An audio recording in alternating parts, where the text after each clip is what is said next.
سكت المخدرات ريحه بين اللفين. إحنا وصلنا، ما فيش احترام لا لكبير ولا أي حد. إحنا كان على أيامنا لو رجل كبير قال بس، ولا شخط في الوحدة مقنش يرفع عينه فيه.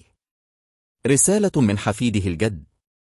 راجل عنده 80 سنة يتعمل فيه كده ليه؟ النهارده الجدي رجل مسن عمره 80 سنة اضرب وتعور لمجرد أنه رفض الغلط قدام بيته. قال كلمة حق: ممنوع بيع المخدرات قدام بيت. الرد كان اعتداء وحشي من 3 أشخاص بالأسلحة البيضاء. 118 غرزة في وشه وبطنه، جروح في الجسد متفرقة. راجل كبير، مكانه الاحترام والتقدير، تكافئ على شجاعته بالإهانة والدم. اللي حصل مش بس اعتداء على شخص، ده اعتداء على قيمنا، على إنسانيتنا، على الأب والجد.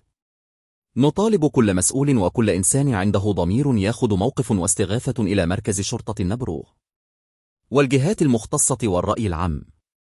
نطالب بالتدخل الفوري من الجهات الأمنية. القبض على المعتدين. محتاج دعائكم ومحتاج صوتكم يوصل معانا عشان حقه ما يضيع.